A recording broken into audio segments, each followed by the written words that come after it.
Hey, Chef, what's on the menu for today?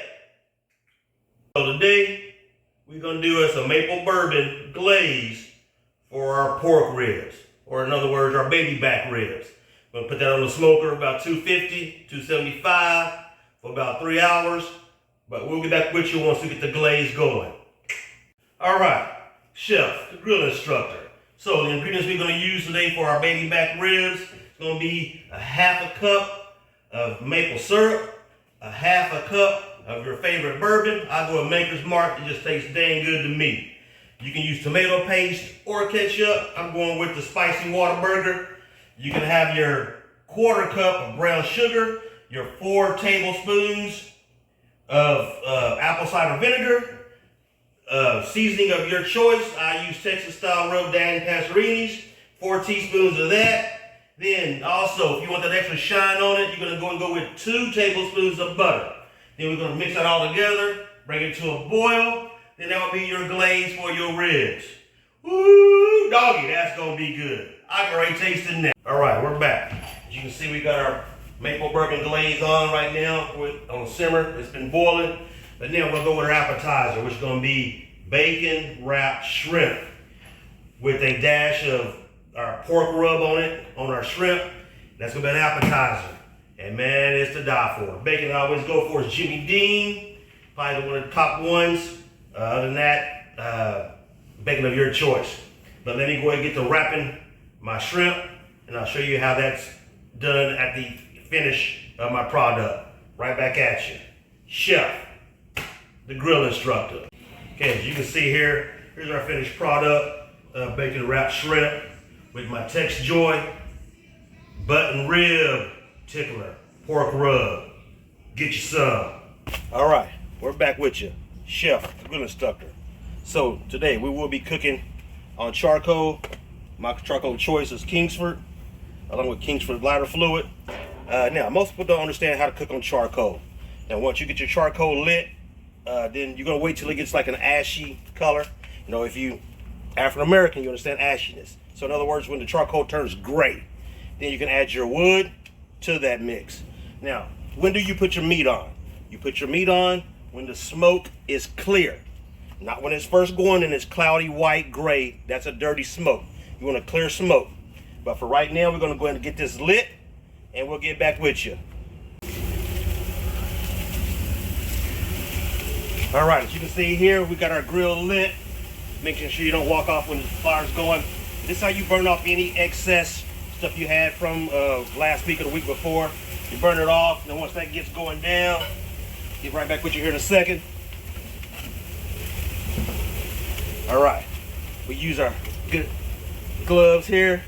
I'll just shout out to my boy Cliff up in Granbury, Texas. So when this is going here, you just want to get us a really good scrubbing. Scrub all this stuff down. The top, the bottom, everywhere you're going to use.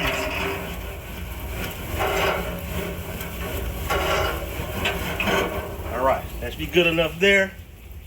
Then once this burns down a little bit, then your charcoals get to whatever color, ashy gray, you can throw your hardwood on, and then you can begin your cook. And the wood that we're going to go with today is hickory. I got a ton of it back here in the back, but we're going to go with a hickory smoke on all our food today. We'll get back with you here in a little bit. Chef, the grill instructor. All right, back with you. Okay, what you can see right now is we have a dirty smoke going.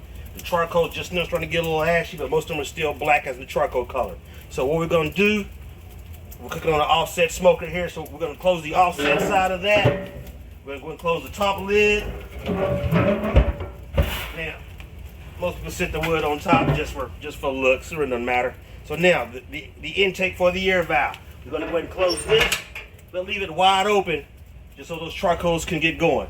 And this right here is what we're talking about is a dirty smoke. You see white, gray smoke. You never want to cook with that, okay? Because it's going to be overly smoky. Give your meat a smoky type flavors, heavy type smoke taste. But once that clears down, you'll notice the difference from that when your charcoals get ashy gray.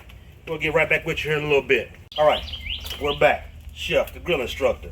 Okay, I just checked my coals. They're all ashied over, but we're going to have to check the coals if you know what you're doing. your smoke should look like this. It should be a clear, light blue type smoke here. So my grill right here is a 275, which I don't know how it just always goes down. I guess because of all the years of usage. I'm gonna go ahead and add my wood to the fireplace here, or to my smoker box here. Then I'll bring back and throw the food on, and we'll show you the finished product. You guys take care. Chef, the grill instructor. Until next time. All right, welcome back with Chef, the grill instructor.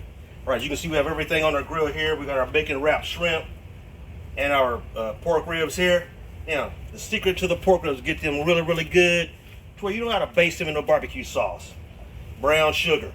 A little bit of brown sugar on that, which you should be marinating overnight in a little bit of brown sugar and whatever seasoning. A little bit more brown sugar. Then we'll close this thing off, get it going, and we'll show you the finished product. Woo!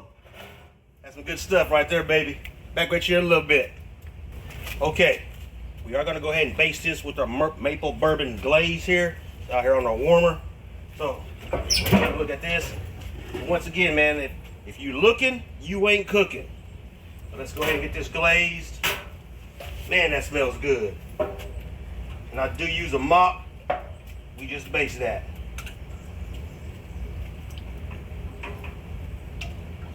Man, you can smell that maple and that bourbon. All right, put that back on the warmer there. This off to the side here. Close it back up. All right. Now, we'll be back with you at the finished product. Show you how we did at the end. Peace out. Once again, Chef, the grill instructor. Yeah. All right, we're back. After about a 2-hour smoke, then we're gonna wrap this in foil for about another hour. Now I did put it fat side down. There's some butter, and we're gonna wrap this, then throw it right back on the smoker for another hour. Then we'll be ready to eat. You guys have a good one. Until then.